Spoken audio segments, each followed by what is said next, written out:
Crafting legendaries in Guild Wars 2 can be really daunting, especially if you've never done it before. But it can also be a very enjoyable and satisfying experience once you've finished a legendary that you've been working on. In this video, I'll be going through the recipe of crafting a legendary and ways to finish the various components faster or cheaper. Whether you're looking to craft legendaries to equip yourself, or you're wanting to use legendary crafting to make a lot of gold, there should be some useful information in this video to make the process of acquiring the materials you need easier. Before we get started, I want to make a distinction about the different generations of legendary items because they have different crafting recipes. Here's all of the Generation 1 legendary weapons in Guild Wars 2. The Generation 1 legendary weapons came out when the game launched. The 3 legendary backpacks also use part of the same recipe as Generation 1 legendaries. Here's all of the Generation 2 legendaries. These include weapons released with Heart of Thorns, Living World Season 3, and Path of Fire, as well as all 3 sets of legendary armor and all of the trinkets. And last, here's all the Generation 3 legendaries. These include all of the Aurine weapons released with End of Dragons. Only the Generation 1 weapons and Generation 3 weapons are tradable, so if your goal is to make gold, those are the ones that you're going to want to focus on. For the majority of the video, I'll be going over a Generation 1 legendary weapon because that's the easiest to understand. After that, I'll briefly touch on the major differences that all of the other legendaries have and give a couple tips specific to those types of legendaries. Let's get started. So beginning with the overall recipe, legendaries are made in the Mystic Forge and all require 4 components: a Precursor, a gift specific to that legendary, a gift of mastery, and a gift of fortune. Other generations of legendaries will have variations on these that we'll cover later. For Generation 1 weapon precursors, you have 2 options. You can either craft them or buy them. Crafting the precursors will require leveling the legendary crafting masteries. GW2efficiency.com has a page that shows which precursors are cheaper to craft, but honestly I don't recommend crafting any of them. It's much quicker and easier to buy these, and for most precursors, it's actually cheaper than crafting them. It also means you don't need the legendary crafting masteries unlocked to get started. For buying the precursor, you have 2 options. You can either buy it on the in-game trading post or from another player. Buying it from another player can generally cost a few more gold, but it's usually faster than fighting for a bid and waiting for your order to fill on the in-game trading post. For more information about player-to-player trading, check out this video. You can earn the gold for your precursor while you're working on the other components of the legendary. If you're stuck on where you can get that gold, I'd recommend taking a look at some of my other videos about gold making. Fortunately, there's a bit more flexibility with the rest of the legendary components. The gift that's specific to whichever legendary you're making is also referred to as the gift of the weapon.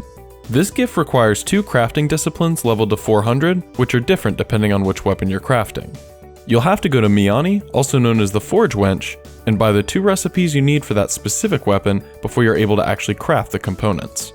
The gift of the weapon for Generation 1 legendaries will require a handful of crafting materials that match the weapon thematically, and 500 taels of dungeon delving.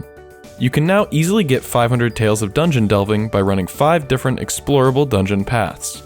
You can also use Tyrian exchange vouchers for the tokens if you really hate running dungeons. There's quite a few materials that can be required for this gift depending on the weapon that you're crafting.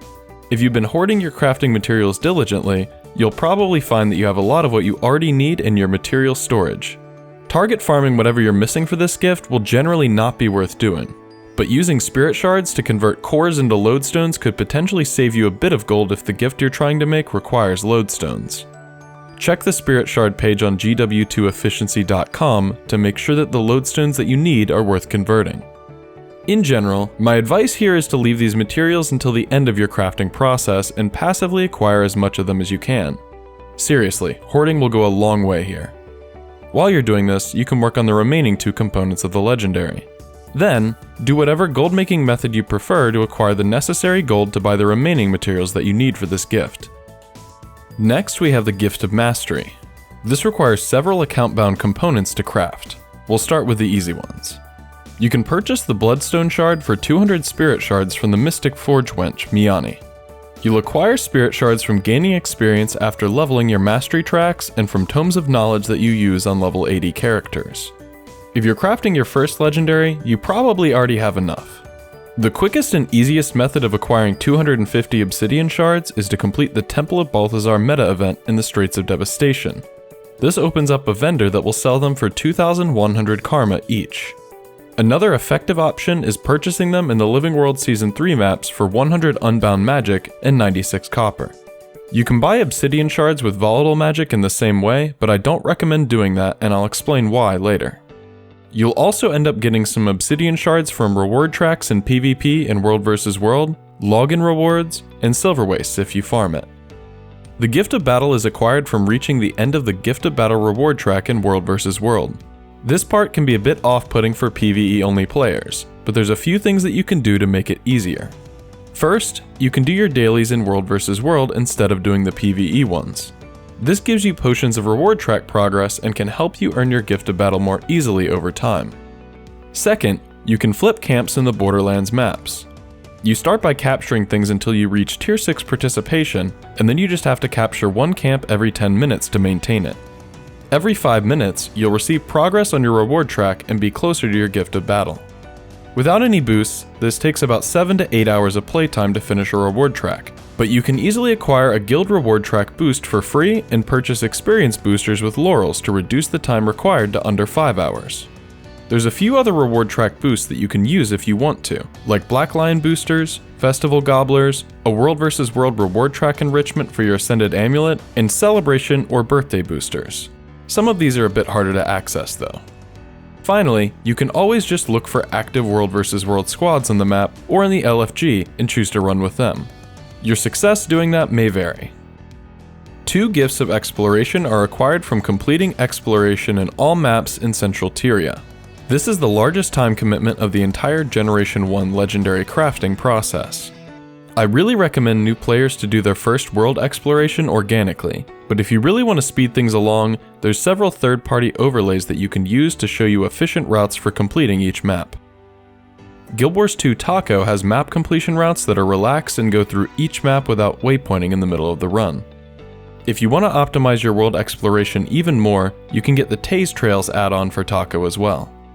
This add-on has a very efficient route for each map that makes use of waypoints and even shows you where to switch mounts to traverse different types of terrain as fast as possible. Links to these overlays can be found in the description.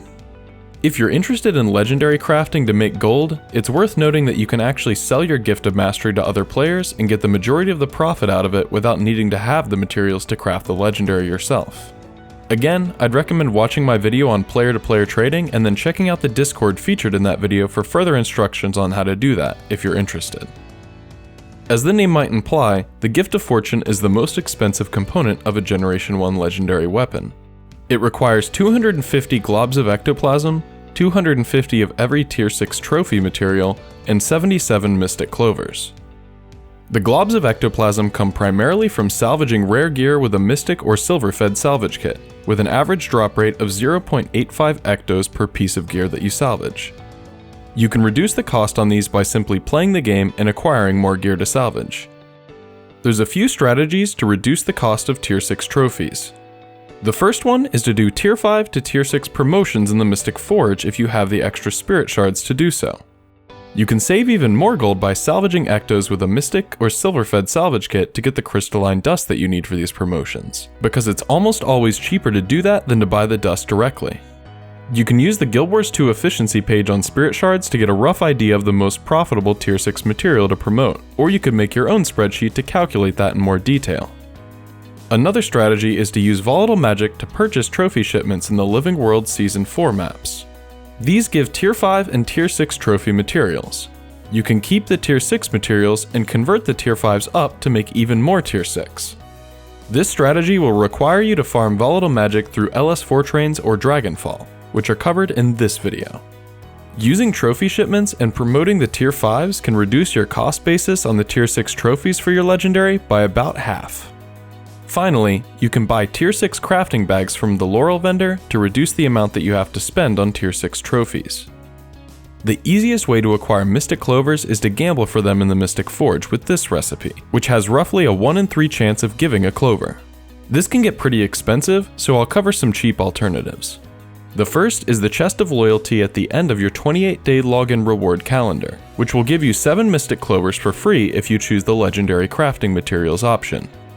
The next option is to buy the slightly discounted mystic clovers with currencies from raids, strikes, and fractals from those respective vendors. For some players, the currency might be worth more than the gold saved from doing this, or they may not want to run that content. Another solid method for clovers is completing reward tracks in structured PvP or world versus world. All repeatable reward tracks give a total of 2 mystic clovers. All non-repeatable reward tracks give at least 7 mystic clovers, with some giving even more. If you've not finished the non-repeatable reward tracks before, they can save you a ton of gold on clovers. The last method of getting easy clovers is doing the bonus Return to Living World achievements for the Icebrood Saga chapters. This is only a one-time option. The bonus achievements involve doing various Icebrood Saga strikes and reward you with 7 mystic clovers for each achievement completed. In total, you can get 35 free mystic clovers. If you've not taken advantage of these achievements yet, I highly recommend doing so. So that covers the recipe and cost-saving methods for creating a Generation 1 legendary weapon. There's also a text guide I made a while back specifically for Generation 1 legendaries, so that'll be linked in the description. Just a quick aside, the 3 legendary backpacks all require the same gift of fortune as Generation 1 legendary weapons, but they each have their own sets of achievements and unique material requirements that depend on which content they're themed around. Most of the account-bound material requirements for legendary backpacks are actually relatively simple, they just take a while to get.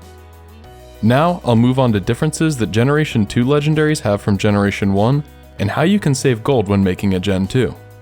The first big difference for Generation 2 weapons is you'll be required to complete collections and craft your Precursor, which requires the legendary crafting mastery to do. The first big gold saver for crafting the Precursor is to make the ascended materials yourself instead of buying them. These craftable materials are time-gated, but the gold you can save by making them yourself will be well worth the wait. The next way to save gold crafting your Precursor is to craft your own Mystic Curios for weapons that require them.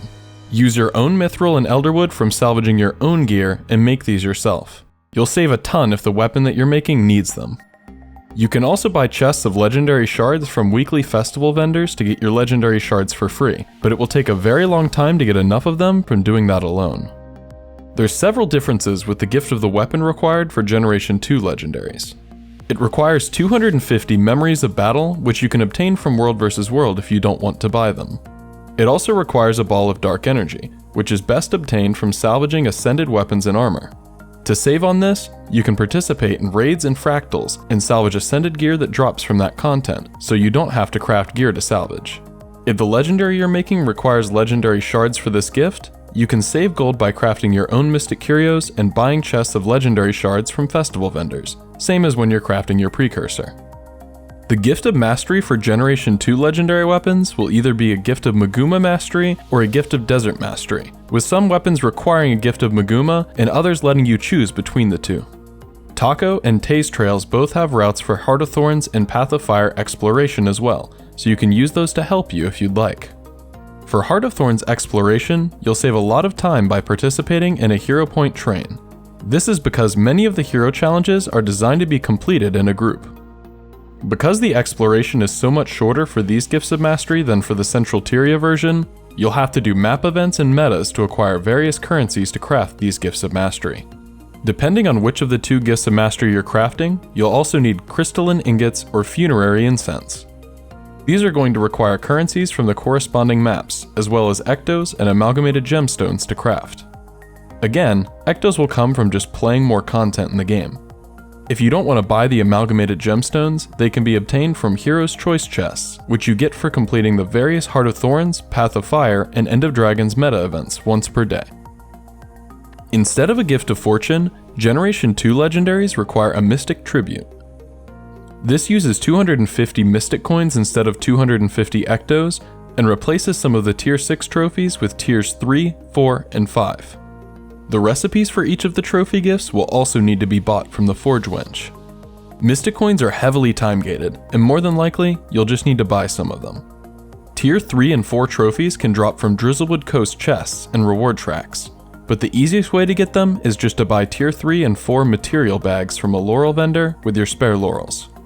If you still need all tiers of trophies, I'd definitely recommend using Laurels to acquire Tiers 3 and 4, and then using one of the other methods previously discussed to acquire the Tier 6 trophies.